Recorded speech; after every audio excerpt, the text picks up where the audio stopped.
أعوذ بالله من الشيطان الرجيم. بسم الله الرحمن الرحيم.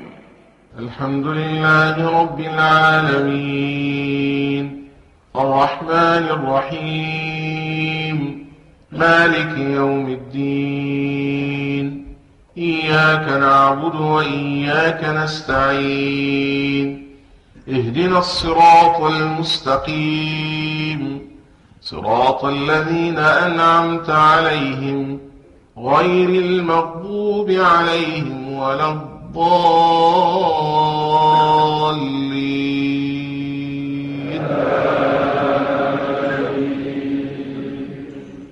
أعوذ بالله السميع العليم من الشيطان الرجيم. بسم الله الرحمن الرحيم، والصلاة والسلام على أشرف المرسلين سيدنا محمد وعلى آله وصحبه أجمعين.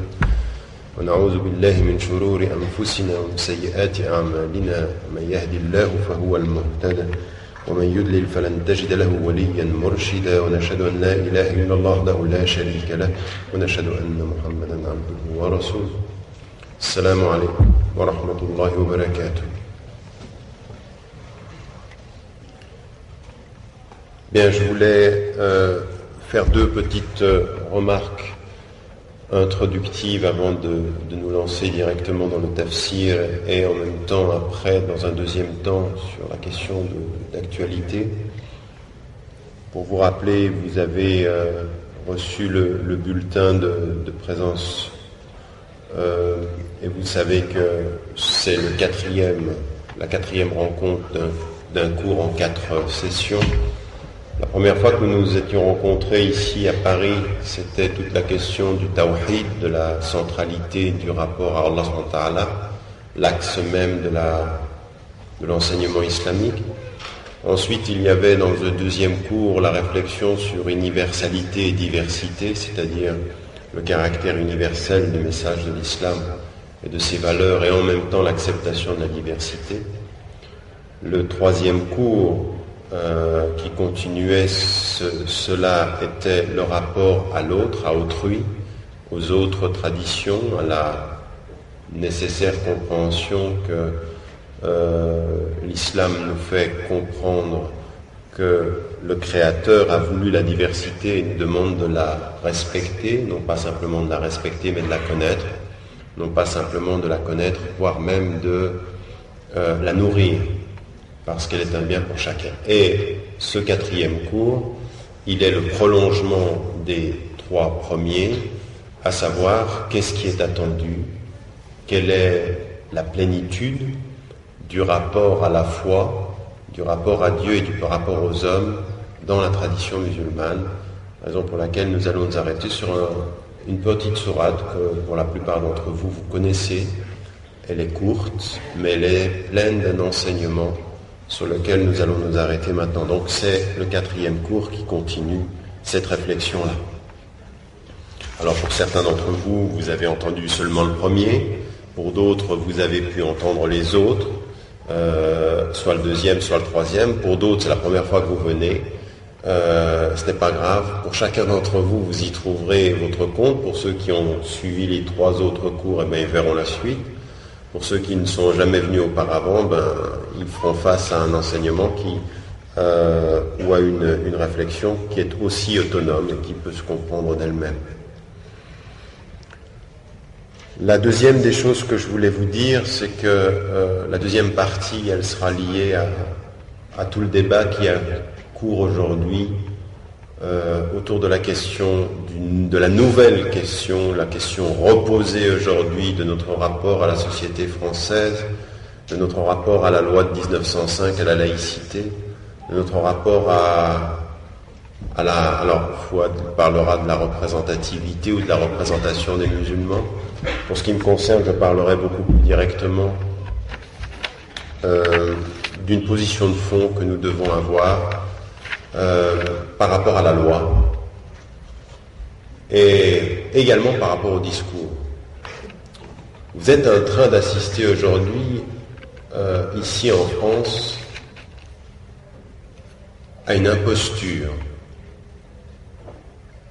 Le débat qu'on nous a mis devant les yeux et le débat sur lequel on a envie de concentrer l'attention des gens est un débat aujourd'hui fabriqué. Il est fabriqué pour concentrer les attentions sur la dimension problématique de la présence des citoyens français de confession musulmane dans ce pays. En fait, et ce sera l'objet de la thèse de tout à l'heure, l'intégration dont on parle, le réel enracinement, votre enracinement dans la société française, il est en marche déjà depuis longtemps. Et revenir 10 ans plus tard avec une discussion sur le problème pour passionner les postures intellectuelles est un formidable piège dont on ferait bien de se méfier et dans lequel on ferait bien de ne pas tomber. Alors j'aimerais qu'on partage un peu tout à l'heure là-dessus. Alors les organisateurs ont eu la très très bonne idée aujourd'hui de laisser une large place au débat, une large place à la discussion, à vos questions. Profitez-en tout à l'heure, Inch'Allah. C'est effectivement nécessaire de pouvoir vous exprimer, dire ce que vous avez ou sur le cœur ou dans la tête. Voilà. Pour ce qui concerne le tafsir d'aujourd'hui, concerne cette 4e partie,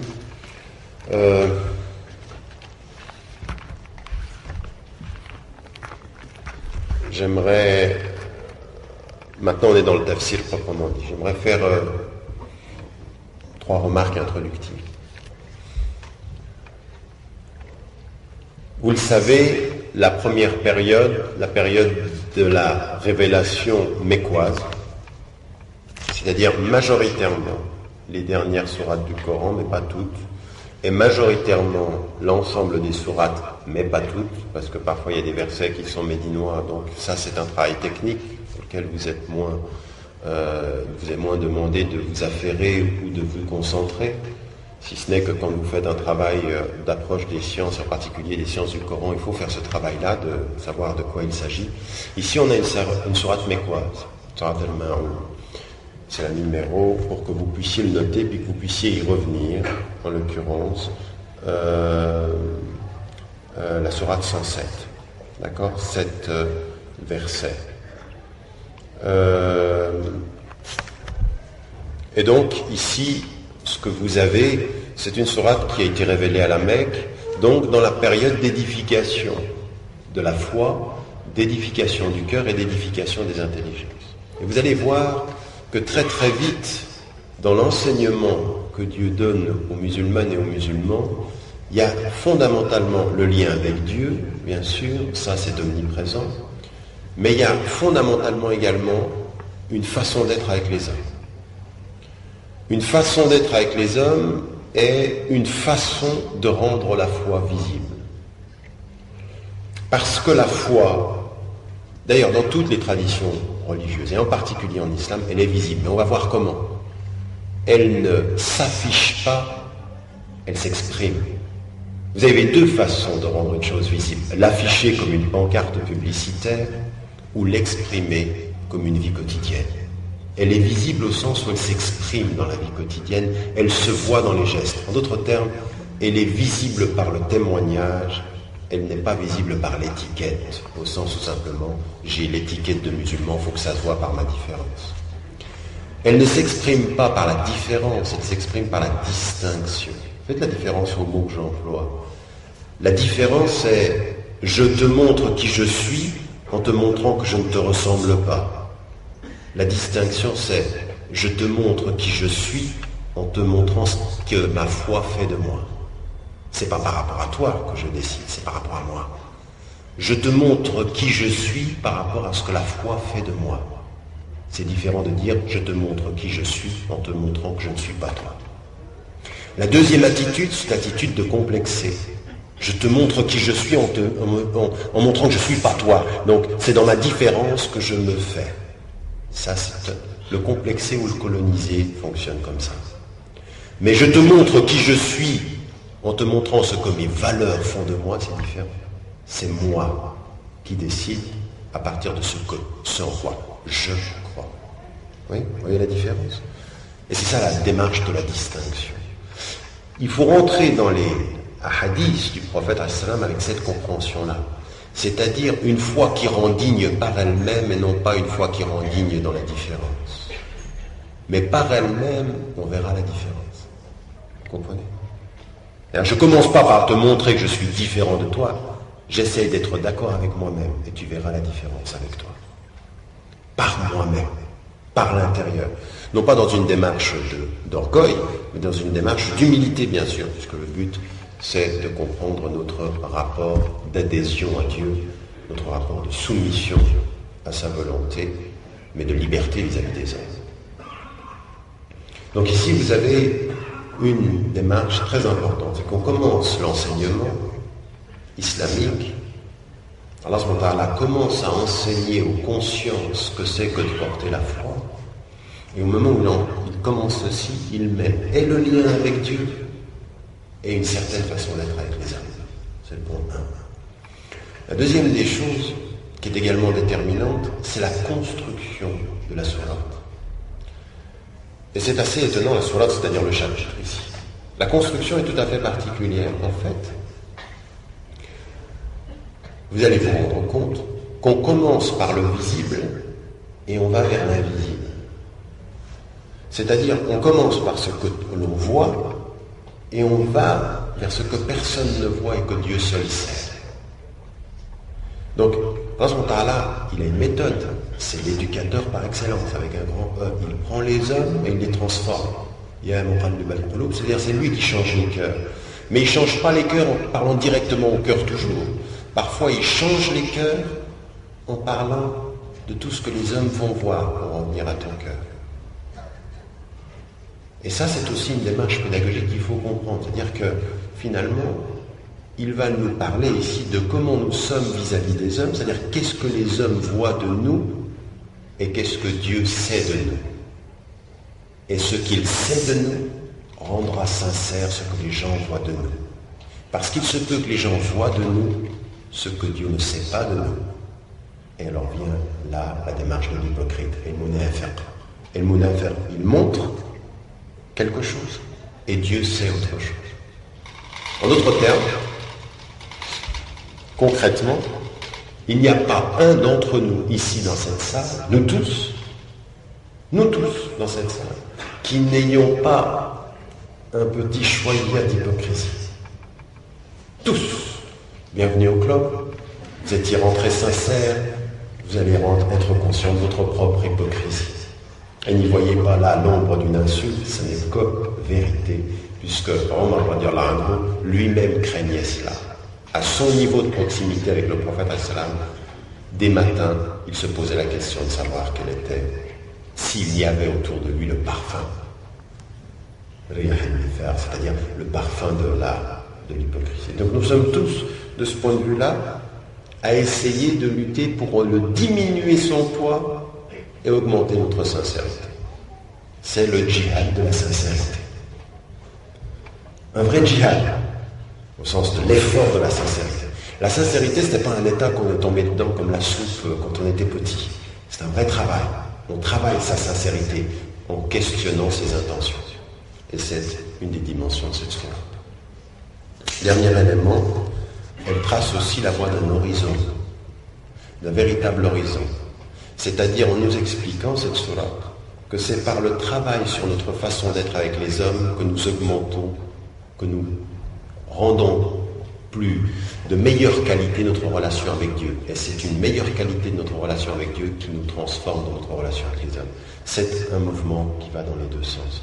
Et qui casse tout de suite et immédiatement cette idée chez certains musulmans, qu'on entend souvent, d'abord je vais m'occuper de mon cœur, puis ensuite je vais m'occuper de mes semblables. C'est une erreur.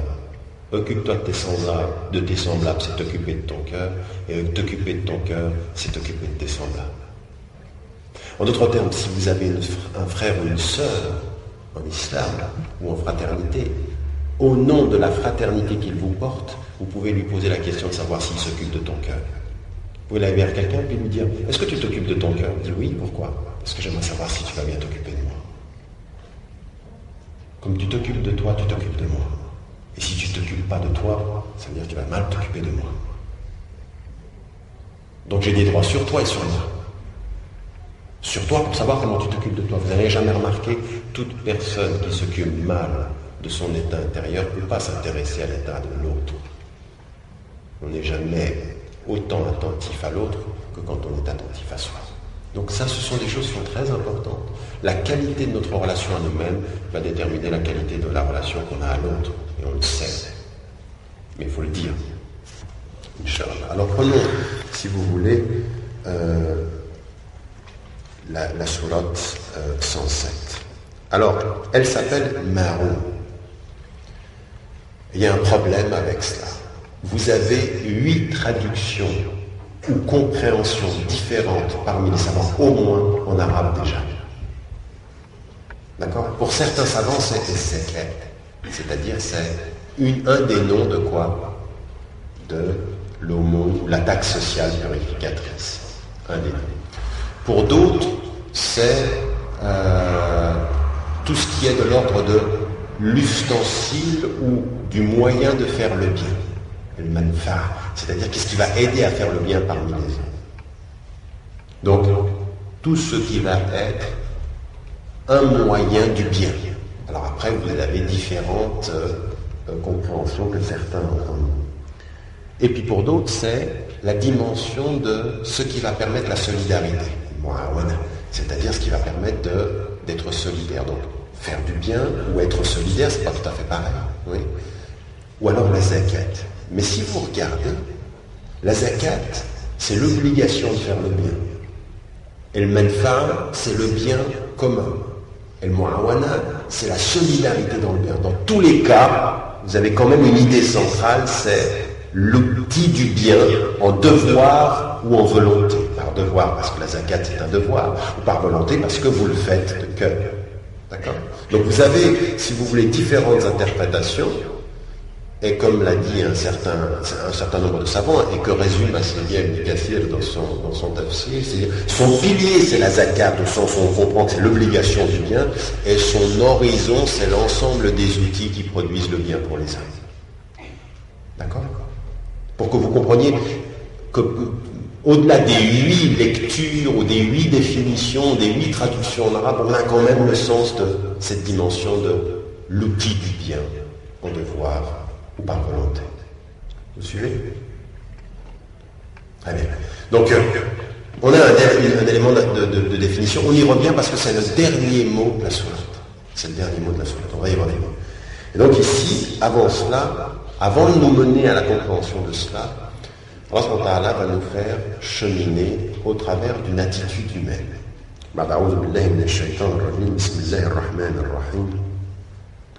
أرأيت الذي يكذب بالدين فذلك الذي يدعو اليتيم.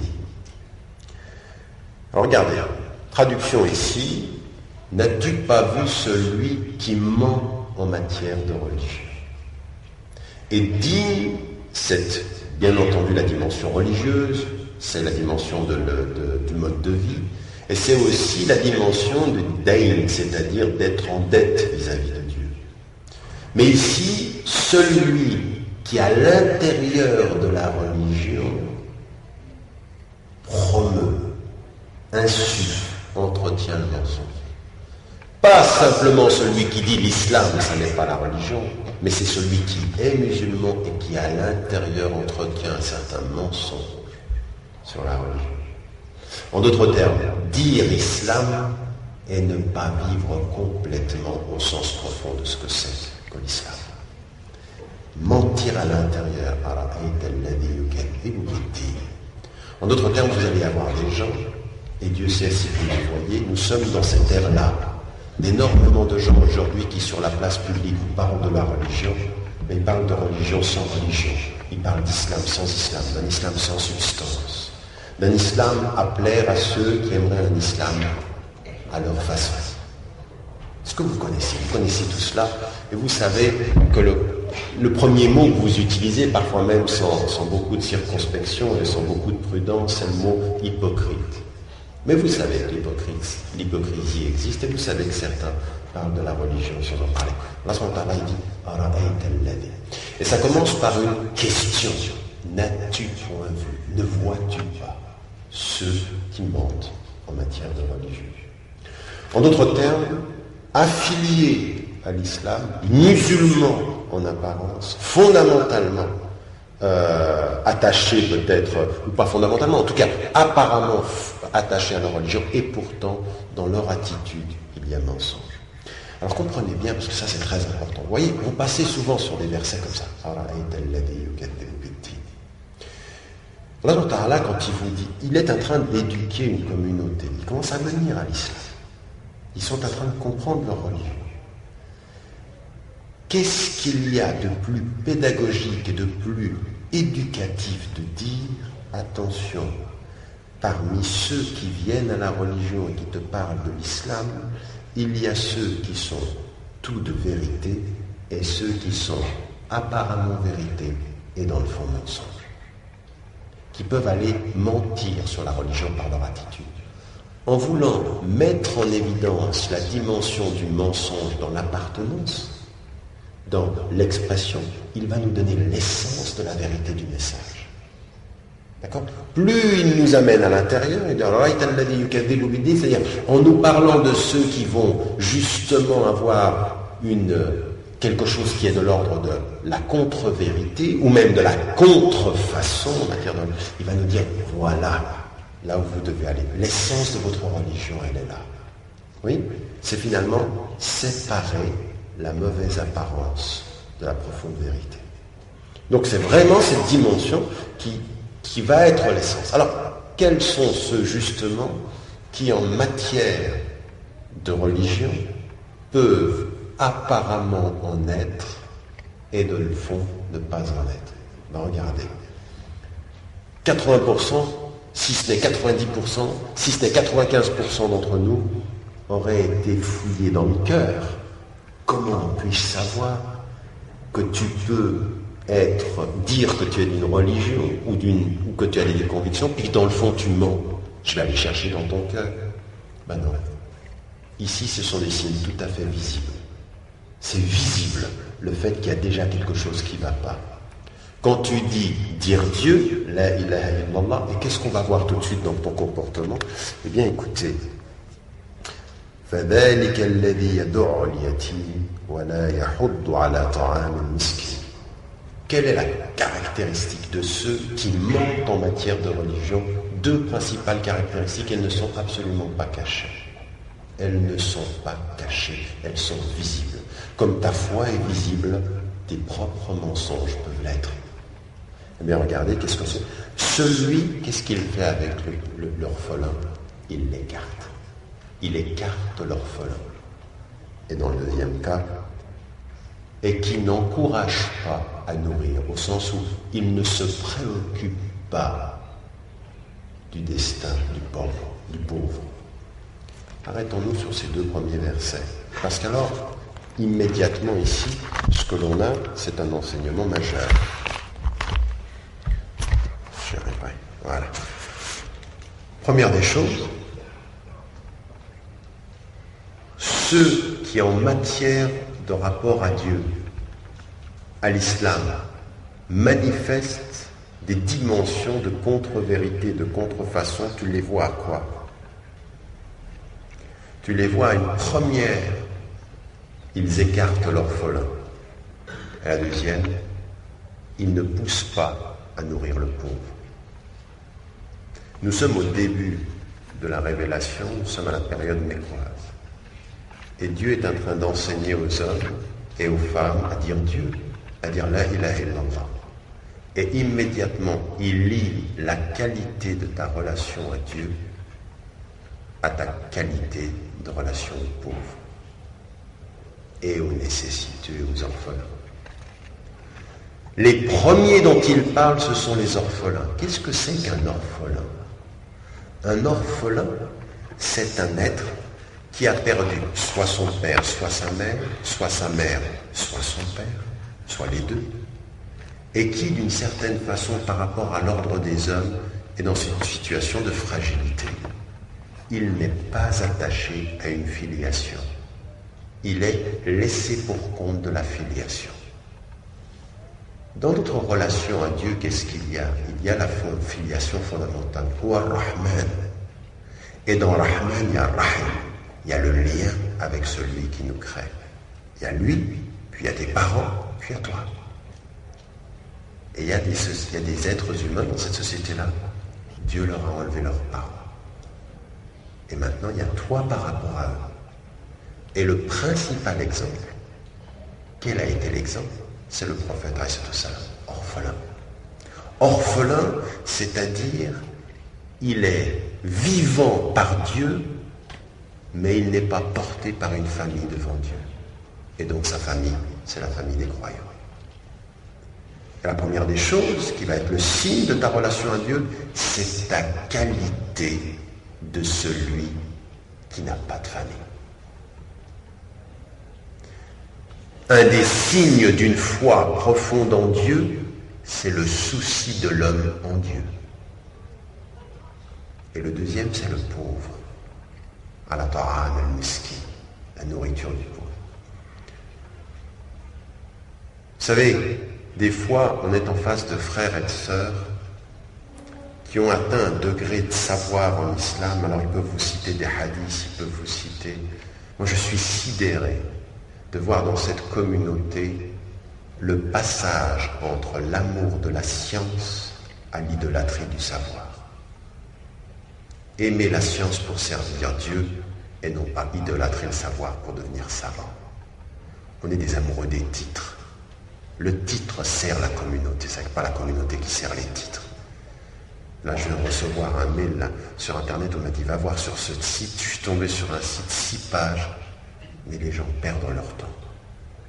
Savoir, savant, pas savant, les titres, pas les titres. Bien sûr qu'on est respectueux des savants, mais les vrais savants, ils sont aussi visibles là que tous les autres. On les voit dans leur qualité avec les pauvres, on les voit dans les qualités avec l'orphelin. Et il y a des gens qui négligent totalement cela. Et donc ici, le premier élément sur lequel il faut qu'on s'arrête, c'est cette première dimension de la qualité de la foi, le souci de l'homme, le souci de l'orphelin et le souci du pauvre. Et ce qui vous a été dit ici, c'était le souci de l'orphelin musulman? Est-ce qu'il vous a été dit que c'était le pauvre musulman? Non, absolument pas, le pauvre. Et dans le texte tout à l'heure, il y aura le mot « ennès », les gens, pas simplement les musulmans. C'est une qualité de la foi. Si ton cœur devant Dieu n'est pas transformé dans la façon dont tu vois les êtres humains, c'est que tu mens sur ta foi. Et que ta foi ment sur elle-même. C'est se mentir à soi-même d'une certaine façon. Comme il est dit ici, au fond, ce sont ceux qui se mentent à eux-mêmes. Et l'une de ces perspectives-là, c'est effectivement ce souci de l'homme, ce souci de l'orphelin, ce souci du pauvre. Et c'est visible. C'est visible. Et l'une des caractéristiques qu'on voit, vous savez, si on doit contextualiser les choses, le plus grand danger pour les musulmans qui vivent en Occident, c'est la perte de cette visibilité-là. Nous sommes devenus aussi individualistes que tous les individualistes, aussi amoureux de l'argent que tout là. C'est pas tellement visible. Il n'y a que des moments donnés de l'année où c'est visible. Pendant Shahr al-Ramadan, où on est un tout petit peu plus solidaire, où on montre quelque chose. Mais c'est ça la distinction. Au lieu de clamer partout comme certains le font, certains de nos femmes, il faut qu'on montre notre différence, il faut qu'on s'habille différemment pour montrer notre différence, il faut qu'on parle différemment pour montrer notre différence. Il faut que tu vives pour les pauvres et pour les déshérités différemment, on verra la différence. C'est ça la différence. La différence, c'est une différence de distinction. Tu es avec Dieu, donc tu sers les hommes. Tu es avec Dieu, donc tu te préoccupes des orphelins. Posez-vous la question, vous êtes ici dans une société qui est une société industrialisée, mais qui voit votre différence? Ça sert. Le but, ce ne serait pas de sortir ici de cette salle et de dire « Moi, je dis la ilaha illallah ». Oui, tu dis la ilaha illallah, mais comment on le voit? On le voit dans ta façon d'être avec les pauvres, dans ta façon d'être avec tous les pauvres, dans ta façon d'être avec tous les déshérités. C'est ça la distinction. Et ici, comme dans le tiers-monde, comme partout, il est interdit à quelqu'un qui dit Dieu de ne pas être là où il est la conscience de tous les pauvres de la planète, puisqu'il est dit que c'est ça qui te fait dire la vérité sur ta religion. La religion du vrai, c'est la religion du souci de l'autre. Et il ne faut pas des tonnes de livres, de philosophie, de théologie, il n'y a rien besoin de tout ça, ça doit se voir dans ton quotidien. Ça commence chez toi. Alors c'est le pauvre, le mesquin. Mais le mesquin, c'est le taram, ici, c'est la nourriture. Mais vous savez bien qu'il y a une nourriture matérielle, puis il y a une nourriture affective. Vous avez jamais vu comment on peut dire, même en arabe, quand on voit quelqu'un qui a un manque affectif, mesquin. Lui aussi, il a besoin de nourriture. Il a aussi besoin de nourriture spirituelle, de nourriture psychologique, de nourriture émotive. C'est aussi ça, c'est pas qu'au matériel, c'est pas ce qui se voit.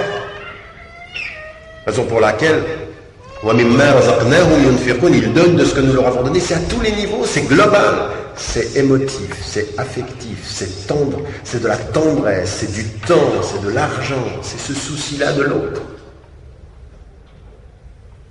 Mais il y en a aujourd'hui qui ont fait de leur religion quelque chose de très égoïste, c'est le souci de moi. Je me sauve moi et advienne que pourra. Le problème en islam, c'est que tu ne te sauves jamais tout seul. Tu vas à Dieu tout seul, mais on va tous avec toi. Tous. Toute la communauté va avec toi. Tu seras tout seul, questionné tout seul, mais on est tous derrière. Tu nous as aidés, on dira alhamdoulilah, il nous a aidés. Tu nous as lâchés, on dira tu nous as lâchés. C'est ça qui est tout à fait particulier dans cette communauté. C'est que tu vas tout seul, mais on est tous avec. Et on regarde. Posez-vous la question. Réellement. Je veux dire, cette sourate au cœur de Paris, c'est une bombe, si seulement on la comprend. Une vraie bombe en termes de comportement, parce que ça change tout. Ça change tout, si on la comprend. Parce que ça suffit les discours, nous on est solidaires, la zakat et tout ça. Vous allez voir comment Allah subhanahu wa ta'ala, il nous prend du visible et il va nous amener vers l'invisible, c'est-à-dire ce que tu montres ou ce que tu ne montres pas. Je veux dire, je me fais plus d'illusions sur les qualités de notre communauté. Il y a dans cette salle des gens qui montrent beaucoup plus que ce qu'ils sont. Un samedi après-midi, entre 13h et 17h. Le reste de la semaine, il faut chercher. Je suis désolé. Vous savez comment je le sais? Je regarde l'état de la communauté, je regarde ce qu'on est en train de montrer. La réalité, c'est que c'est ça. C'est qu'on est vraiment dans cette démarche de rien montrer plus que ce que l'on est. Alors que ce qu'il faudrait montrer, c'est justement ces deux dimensions-là. Alors deux dimensions ici, voilà, yahuddu ala ta'am al-miskin, donc le souci de la pauvreté. Et s'il vous plaît, le mois du Ramadan, c'est une école pour les 11 autres mois, donc il faut que ce soit permanent. Donc j'ai qu'une question à vous poser. Vous êtes venus là pour connaître votre religion, pour réfléchir sur votre religion, pour la majorité d'entre vous. Certains d'autres parmi vous sont peut-être même pas musulmans, ou n'ont même pas commencé à pratiquer. Moi j'ai qu'une seule question. Vous voulez savoir si oui ou non vous ne vous mentez pas? Posez-vous deux questions. Combien y a-t-il de personnes dans la nécessité affective, intellectuelle, morale et matérielle autour de vous qui pourront témoigner le jour du jugement dernier que vous les avez servis? Combien? Combien autour de vous? Et pas simplement maman, mon frère, ma petite soeur. Ça c'est normal. Ça c'est vraiment la baisse. Si tu fais pas ça, c'est encore pire. Là c'est de la soustraction si tu fais pas ça. Mais le minimum, vraiment, qui pourra témoigner? Dire ici. Et pas simplement des musulmans. Pas simplement des musulmans. C'est-à-dire, le meilleur d'entre vous, c'est le meilleur pour les gens. C'est-à-dire des gens aux côtés de vous qui ont vu en vous, je veux dire, la manifestation du souci, et d'un souci sincère. Je ne te donne rien en espérant que... Je n'espère même pas que tu t'intéresses à ma religion. Même pas. C'est-à-dire que je le fais pour toi, mais en fait, au fond, je le fais pour lui.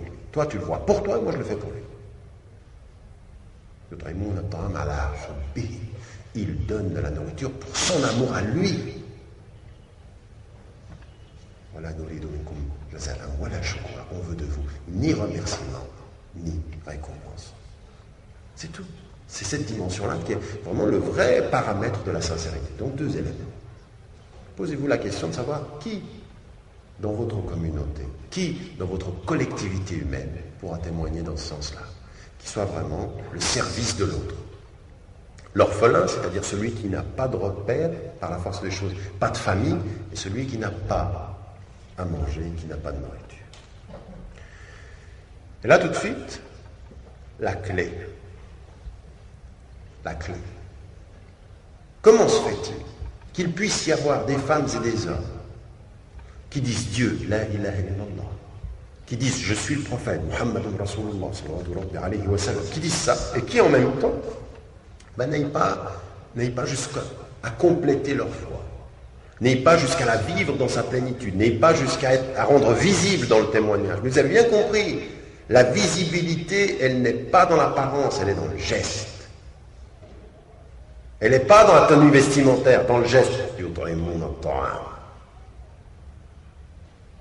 D'accord ? Et c'est ça, cette dimension. Ce qui est dit ici, ici, il y a don yatim. Et ce qui vous est marqué ici, c'est qui supportent, en l'occurrence.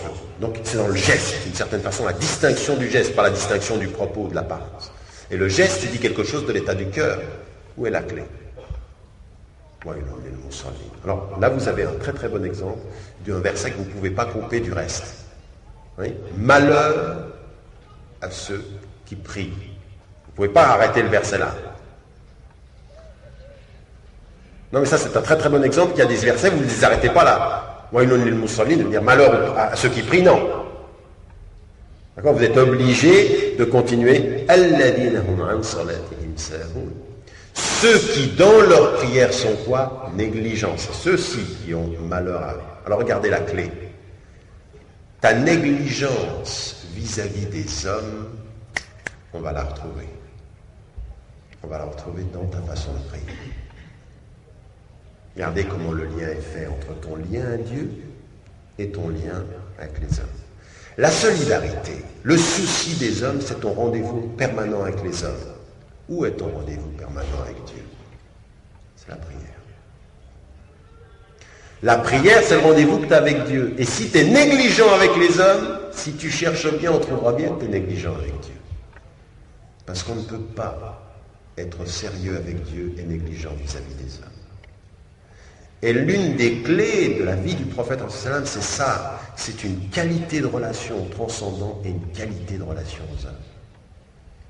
Au point que quand tu vois la qualité de sa relation à Dieu, tu comprends la qualité de sa relation avec les hommes. Et quand tu étudies sa qualité de relation avec les hommes, tu comprends la qualité de sa relation avec Dieu. Et nous, c'est la même chose. Il part du visible. Il dit, regarde, ceux qui mentent de leur religion, ils n'ont pas le souci du pauvre, ils n'ont pas le souci de l'orphelin. Et regarde la clé dans leur façon qu'ils ont de prier. Et là, qu'est-ce qui nous a été dit ? Qu'est-ce que nous dit qu'est-ce que nous disent les mufassirin ? C'est-à-dire ceux qui... Qu'est-ce que ça veut dire, ce morceau de ce verset-là, alladhina hum an salatihim sahun ? Premier élément, ceux qui négligent leur prière, ceux qui sont négligents. Alors qu'est-ce que c'est ? Ça veut dire ceux qui la font une fois sur deux ? Non. Le prophète alayhi salam questionné par Sa'd ibn Abi Waqqas sur cette question, qui sont-ils ceux qui sont négligents ? Il dit alladhina yu'akhiruna salatahum an waqtiha.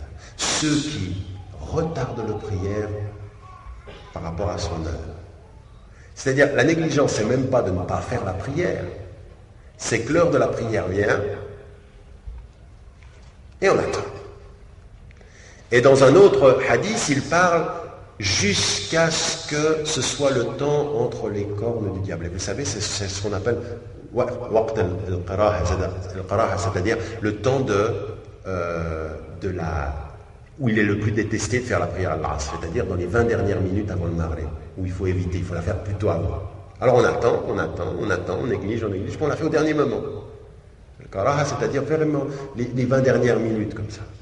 Alors en fait, le premier niveau de négligence, c'est pas de ne pas faire la prière.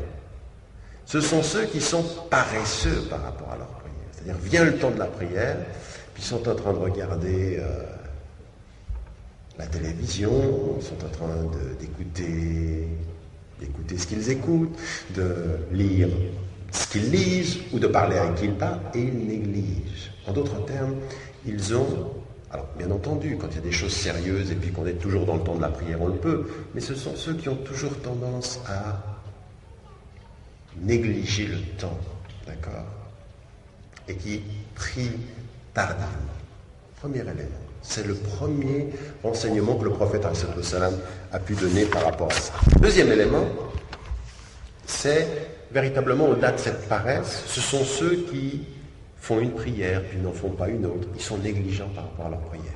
Alors déjà, il y a ceux qui retardent le temps de la prière, et puis il y a ceux qui effectivement, de ce point de vue-là, une fois oui, une fois non, ils sont très négligents. En d'autres termes, mais comprenez bien, la qualité de votre relation aux êtres humains, la qualité de votre relation au service des hommes, elle se mesurera à votre discipline avec Dieu. Mais l'un des droits des hommes vis-à-vis d'un homme, c'est que véritablement, il ne soit pas négligent à leur égard.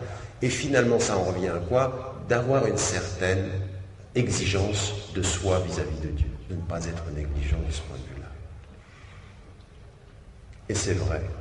C'est vrai que finalement, la visibilité de la négligence nous ramène à l'intériorité de la négligence. C'est vrai. Qu'au fond, quand vous voyez quelqu'un qui n'a pas le souci des hommes, il y a des gens, ils peuvent vous faire des choses avec les êtres humains, ils n'ont pas le souci. Ils peuvent avoir la langue facile. Mais quand vous n'êtes pas avec Dieu, vous ne sentez pas qu'il est là et qu'il vous voit parler, vous allez avoir la langue de vipère facile. Vous allez pouvoir parler dans le dos des gens. Vous allez pouvoir dire des choses qui sont méchantes. Quand vous allez voir des gens qui sont dans le besoin, vous n'êtes pas avec Dieu, vous allez les laisser, les négliger. Les négliger. Et l'un des signes qu'il y a quelque chose qui manque dans une collectivité, qu'il y a quelque chose qui manque dans un cœur, c'est vraiment souci. Et plus vous êtes dans le souci, plus le détail commence à devenir important. C'est Ibn Mas'ud qui disait ça, il dit, vous faites des choses maintenant, nous à l'époque, quand on les faisait, ça nous paraissait des énormités, parce qu'on s'est habitué, finalement on s'habitue aux négligences. C'est comme ces taches noires dans le cœur. Finalement elles couvrent tout le cœur, on ne sait même plus qu'on les fait, on commence à devenir négligent. Mais l'un des signes, c'est la négligence vis-à-vis des hommes, et finalement on en revient à la clé, c'est finalement cette dimension de la négligence. À ce moment-là, il dit, Innal munafiqin, regardez, les yukhadi'un Allah, wa huwa khadi'uhum. Ceux qui sont les hypocrites, ils trompent Dieu, et c'est lui qui finalement les trompe. Quand il se lève, quand il se lève pour la prière, il se lève paresseux. Paresse. Premier élément, on a retard, on se lève avec paresse. Ils montent, ils sont en train de faire ostentation de leur prière. Et ils ne se souviennent de Dieu que très très peu. Premier élément, dans leur prière, il y a une certaine paresse. On recule, on néglige. Deuxième élément, ils le montrent aux gens. Troisième élément, ils ne pensent pas beaucoup à Dieu quand ils prient. La clé, elle est là. La qualité de notre relation à Dieu, elle va avoir la visibilité. Alors regardez comment la pédagogie d'Allah, comment le Coran est pédagogique. Il nous prend de ce qui est visible. Il nous dit, regardez, ils sont négligents vis-à-vis des orphelins, ils oublient les pauvres, et finalement on commence à entrer dans l'intériorité. Dans l'intériorité, qu'est-ce que l'on voit? Les trois choses. La paresse par rapport au temps de prière. 2, la dimension de on est paresseux avec Dieu, mais on veut être vu des hommes. Oui. 3, on est paresseux avec Dieu, on veut être vu des hommes, et pendant qu'on est paresseux avec Dieu et qu'on veut être vu des hommes, on pense peu à Dieu dans ce qu'on fait pour lui. Les trois qualités. Et chacun d'entre nous, ici dans cette salle, a connu ça. Il y a des jours où vous vous êtes levé pour prier parce qu'il y avait des êtres humains autour de vous. C'est évident, c'est arrivé à tout le monde, c'est les autres qui vous ont poussé. Eh bien vous le faites, parce qu'ils sont là. Alhamdulillah, parce que les frères et les sœurs, ils servent à ça, à vous pousser. Mais il faut que ce soit une fois, deux, pas tout le temps poussé par les autres. Donc on a tous connu ça. Deuxième élément, d'aimer être vu des gens quand on fait quelque chose pour Dieu, c'est évident. Vous savez, Abu Hurayra, radiallahu anhu, il va vers le prophète, il dit, je priais en secret, et quelqu'un est entré, puis j'étais content.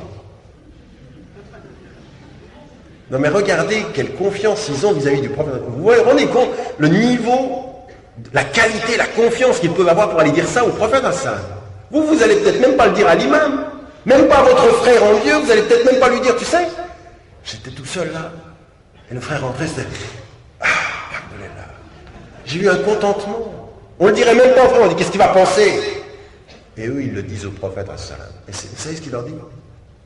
La kalajara, tu as deux récompenses.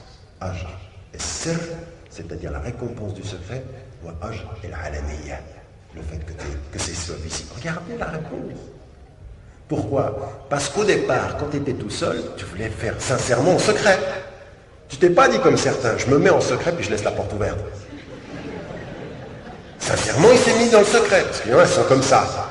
Ils sont sincèrement à porter Dieu. Oui, Dieu d'œil. Hein? Donc, non, il se met en secret. Il est sincèrement pour Dieu. Et tout à coup, alors à ce moment-là, c'est le contraire qui se passe. Il fait que quelqu'un te voit quand toi, tu avais l'intention que personne te voit. Et le prophète sallam, il l'apaise, il lui dit, ça, c'est pas de l'ostentation. Ça, c'est pas de l'orgueil. Ça, c'est deux récompenses. Une, parce que tu as voulu le secret. Deux, parce que tu as été vu dans le fait de vouloir le secret. Vous voyez un tout petit peu? Et lui, la première réaction, c'est de dire, mais est-ce que mon contentement, c'était pas de l'orgueil? Parce que certains d'entre nous, qu'est-ce qu'ils auraient dû dire? Exactement ce qui s'est passé, vous avez rigolé. Dès que j'ai dit, il était content, il dit, ouais, il était content. Eh ouais, il était content. Ça vous est jamais arrivé? Ben, la différence entre être content d'avoir été vu en ayant voulu être vu, et la différence d'être apaisé et content alors qu'on ne voulait pas être vu, la différence, elle est où? Dans le secret de votre intention. C'est Dieu seul qui la connaît. Mais vous vous rendez compte à quel niveau ça nous pousse du fait de ne pas pouvoir juger? Vous vous rendez compte? Pourquoi là, est-ce que tout à coup vous acceptez ça sans dire? Pourquoi? Vous savez pourquoi? Parce que c'est Abu Huraira, radiallahu anhu. Mais si, je vous disais, le frère Abdallah que je connais, c'est un frère à moi, et quand on parle comme vous, c'est un pote, hein, un frère, un pote, que je connais bien. Il m'a dit ça. Vous êtes sûr que vous l'acceptez avec autant de qualité de... Non, parce qu'Abdallah, c'est pas Abu Huraira. Et pourtant, dans les deux cas, l'interdiction absolue de juger parce que vous ne connaissez pas le secret de l'intention. Vous ne connaissez pas le secret de l'intention de l'autre, mais vous connaissez le secret de l'intention de vous. Raison pour laquelle, au nom du... Et même avec vous-même, vous vous rendez compte que c'est difficile. Vous êtes sûr d'être toujours au fait de l'intention que vous aviez quand vous avez fait quelque chose? Des fois, c'est troublé, c'est pas clair. Raison pour laquelle c'est déjà compliqué avec soi-même, on ferait bien de ne pas s'occuper de l'intention des autres. Mais ici, ce qu'on va retenir... Attends, j'ai dépassé. Alors, j'ai été coupé là, du coup, je me suis appelé.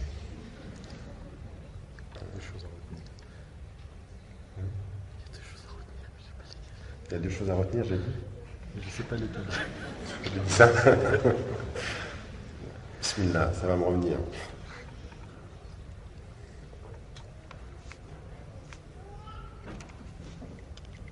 Oui, ce qu'on peut retenir à partir de cela, ce qu'on peut retenir à partir de tout ça, on retient deux choses. Une sourate mécoise au début, et qui nous dit, voilà, les éléments de la foi, ne pas mentir sur sa religion, qu'est-ce que c'est? Premier enseignement, la visibilité du souci des hommes. Deuxième élément, l'axe fondamental de la qualité de notre prière. La clé, c'est ça. La clé, c'est une certaine façon d'être avec Dieu, et finalement, d'être sincère pour lui, et non pas « yura'oun ».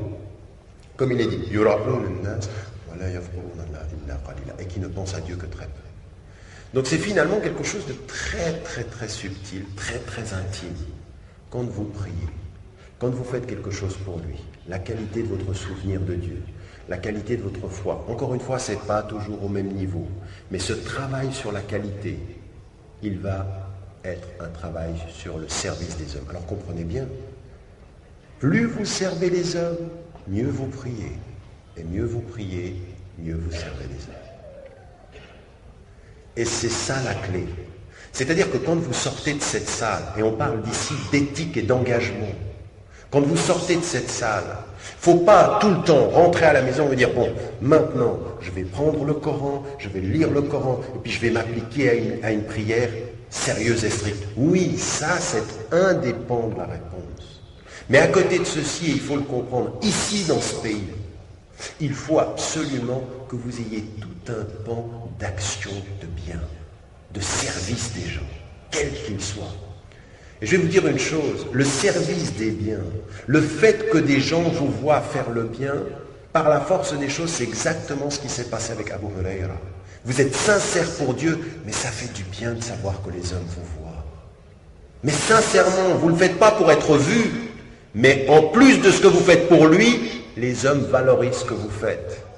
Eh bien, cette valorisation de ce que vous faites, c'est ce dont manque la communauté musulmane en France.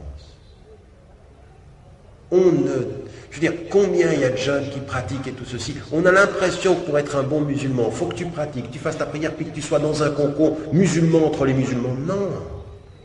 La vraie force que vous trouverez spirituelle, c'est de pouvoir être sincèrement avec Dieu et même de pouvoir voir des Français qui ne sont pas musulmans reconnaître que vous faites du bien dans la société. Et ça, c'est pas de l'ostentation, c'est le don naturel, exactement ce qu'est avec Abu Huraira. Il prie sincèrement pour Dieu et il a un contentement parce que quelqu'un le voit. Vous travaillez sincèrement pour Dieu et vous trouvez un contentement parce que votre société vous reconnaît. Il n'y a pas d'éducation spirituelle sans valorisation du geste.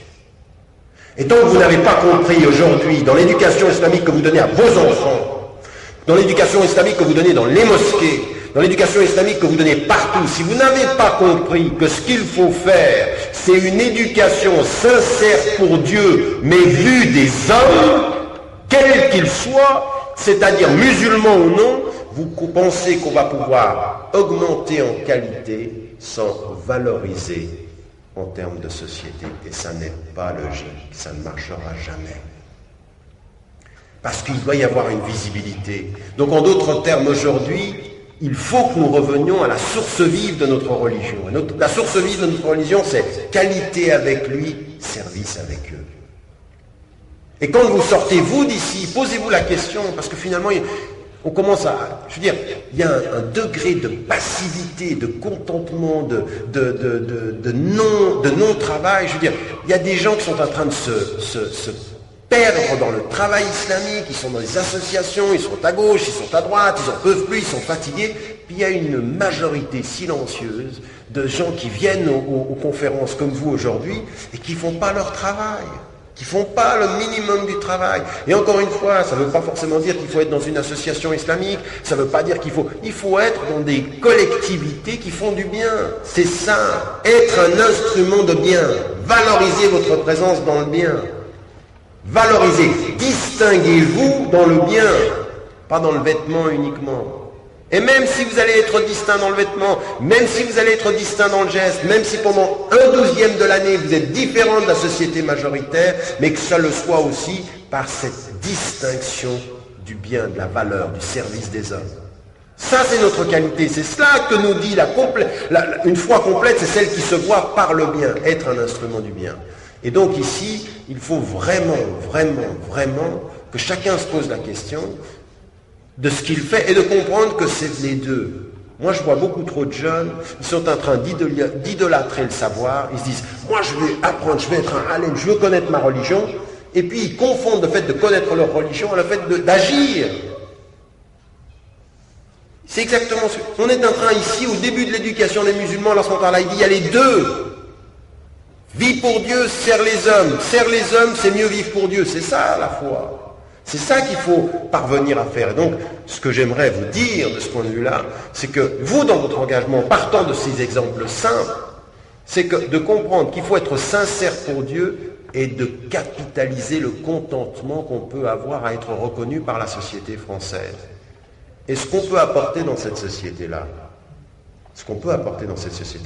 c'est une qualité de solidarité, c'est une qualité d'humanité, c'est une qualité de conscience. Une qualité de conscience, c'est ça votre rôle. Vous n'êtes là que pour ça. une qualité. Mais encore faut-il la vivre, encore faut-il la montrer, encore faut-il le servir. Posez-vous la question. Plus on vous rend individualiste, moins vous prierez bien. Plus on vous prend proche de votre porte-monnaie, de la télévision, moins vous prierez bien. Mais ce n'est pas parce que votre spiritualité simplement diminue, c'est que vous êtes colonisé par la périphérie. Et le centre s'effondre, bien sûr. Si vous ne sortez pas fort dans la solidarité, vous allez être totalement mangé par l'individualisme. C'est ça qui est en train de se passer. Regardez cette communauté. Regardez notre communauté, l'état de notre communauté, avec certains qui sont très contents de leur confort et d'autres qui sont en train de se perdre dans le malheur financier, dans la paupérisation, dans la pauvreté, dans la marginalité. Donc, ici, vous avez le cœur. Et le dernier élément sur lequel on conclut, وَيَمْنَعُونَ الْمَاعُونَ. Alors, on en vient au mot. Et ceux qui interdisent, ici on vous dit, et qui refusent l'ustensile, qui refusent l'instrument du bien. Alors regardez comment ça a commencé. As-tu vu ceux qui mentent? À la fin, c'est-à-dire que, un, ils ne s'occupent pas du pauvre, de l'orphelin. Deux, ils ne s'occupent pas du pauvre. Trois, tu vois quelque chose dans leur prière qui ne va pas. Ils sont paresseux, ils sont négligents et ils montrent, ils sont ostentatoires, c'est-à-dire ils montrent le fait, d'accord? Et ensuite, ils refusent l'instrument du bien.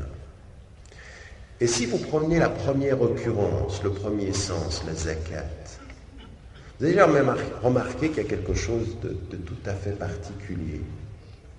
C'est que la zakat, ça fait visiblement du bien, mais son don est invisible. Vous voyez bien ce que je suis en train de dire. La zakat, c'est quelque chose de tout à fait particulier. C'est que c'est de l'argent, ça fait du bien visiblement. Mais on ne sait pas qui la donne ou qui ne la donne pas. La zakat, c'est le contraire de la prière. Quand tu la fais, c'est visible, mais on ne sait pas si elle te fait du bien. Parce que tu peux la faire visiblement par ostentation. La zakat, ça fait du bien visible, mais on ne sait pas si tu l'as donné sur le plan invisible. On ne sait pas, personne ne sait. Et ceux qui interdisent le fait de l'instrument du bien, c'est-à-dire par exemple ceux qui ne payent pas la zakat. Il y en a qui se lèvent pour prier parce qu'ils sont vus, mais qui ne payent pas la zakat parce que personne ne les voit.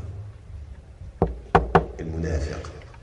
Raison pour laquelle ne jamais séparer les deux, c'est le lien du visible et de l'invisible, la zakat et la prière. C'est vraiment ça. Si Abu Bakr a lié les deux, c'est qu'il a lié le visible et l'invisible. L'invisible que les hommes voient matériellement, mais que ne voient pas dans le fait de le faire, la zakat, et le visible que les hommes peuvent voir parce que tu le fais, mais dont ils ne savent pas s'il va te faire du bien. C'est les deux faces de la spiritualité, la zakat et la prière. Et donc ici, ceux qui interdisent la zakat, ou ceux qui ne le font pas, donc qui ne font pas l'instrument du bien. Et ici, nous sommes dans l'ordre du quoi? Du devoir. La deuxième des choses, ceux qui ne répandent pas le bien en termes de faire le bien à la société. C'est-à-dire véritablement qui ne font pas, qui ne propagent pas le bien dans cette société-là. Et la troisième des occurrences, celle qu'on a vue, et qui ne propage pas la solidarité. Alors, 1, la zakat, c'est le devoir. 2, la solidarité, c'est le don. 3, le bien, c'est le bien-être de tous. Il y a les 3 dimensions dans toutes les définitions qu'on a de Maharon. Et donc, la clé, le centre, il y a 7 versets. Regardez-les, ces versets. Les 3 premiers font référence à une visibilité. Le cœur, c'est la prière. Et ensuite, vous arrivez à ce qui est secret dans le cœur de chacun, mais qui est visible par tous les hommes. Et si nous avons à retenir de toute cette construction-là une chose qui est véritablement déterminante et qui doit être notre distinction, le premier cours, c'était notre relation à Dieu dans le Tawhid. Le deuxième, c'était la reconnaissance de la diversité dans l'universalité. La troisième, c'était le respect de toute la diversité. Et la quatrième, c'est celle-ci. Pour un seul Dieu, servir tous les hommes. Pour un seul Dieu, être visible par tous, mais dans le bien. T'es orphelin de quelque religion que tu sois, je suis là. Tu es pauvre de quelque religion que tu sois, je suis là. Parce qu'au-delà de ce que tu es, je témoigne de ce que je crois. Et ça, c'est la religion visible. C'est ça qu'on veut aujourd'hui. Alors au lieu de passer votre temps à dire mon éducation islamique, puis mon action, votre action fait votre éducation nourrit votre action. Réveillez-vous. Ne commencez pas à faire de la haute philosophie et de la haute stratégie sur qu'est-ce qu'on doit faire comme musulman. Soyez déjà préoccupés des pauvres dans cette société-là. Soyez déjà préoccupés des orphelins dans cette société-là. Soyez déjà dans cette société des laissés pour compte de l'éducation, des laissés pour compte. Soyez des êtres de service. Dieu, il vous dit, ta soumission à ma volonté, c'est de servir tous les hommes dans leurs besoins. Soyez ces gens-là. Au lieu de faire des grands discours sur accepter l'islam, on s'en fiche qu'ils acceptent l'islam, parce qu'à partir d'un certain moment, ce que doivent montrer les musulmans ne peut être qu'acceptable, s'ils savent se respecter eux-mêmes dans leur... C'est ça qu'il faut à un moment donné être dans cette société-là. Il va bien falloir qu'à un moment donné vous vous réveillez, mais je suis désolé. Le plus grand problème aujourd'hui, l'une des plus grandes maladies de cette communauté-là, c'est que maintenant nous sommes nous-mêmes en train de fonctionner à deux vitesses. Il y a ceux qui sont en train de se sortir, qui sont en train d'oublier ceux qui sont en train de se casser la figure. Vous êtes, vous ici, ce samedi après-midi, en train d'oublier l'horreur et le désastre de la banlieue. Vous êtes, vous ici, en train d'oublier vous êtes en train d'oublier le désastre de la violence conjugale. Vous pouvez être assis sur une chaise comme ça, puis dire, ouais, le mouvement des jeunes filles qui ont traversé la France et puis qui s'en sont pris aux femmes, vous pouvez le critiquer. Et dans la forme, ça peut être critiqué, mais dans le fond, il ne fait pas bon être une jeune fille dans les banlieues de France. Dans le fond, il ne fait pas bon d'être un jeune arabe ou d'origine arabe ou musulman dans les banlieues de ce pays. Et aujourd'hui, il y a des gens qui sont des étudiants, il y a des gens qui ont leur salaire, il y a vous avez des moyens. Et vous aimeriez une religion à bon prix. Dis-moi ce qu'il faut pour protéger mon cœur, tant qu'à servir les hommes, on verra plus tard. Ben, je vais vous dire une chose, vous voulez protéger de votre cœur? Eh bien, servez les hommes. Salam alaikum. بسم الله الرحمن الرحيم أرأيت الذي يكذب بالدين فذلك الذي يدع اليتيم ولا يحض على طعام المسكين فويل للمصلين الذين هم عن صلاتهم ساهون الذين هم يراءون ويمنعون الماعون أعوذ بالله من الشيطان الرجيم بسم الله الرحمن الرحيم الحاقة ما الحاقة وما أدراك ما الحاقة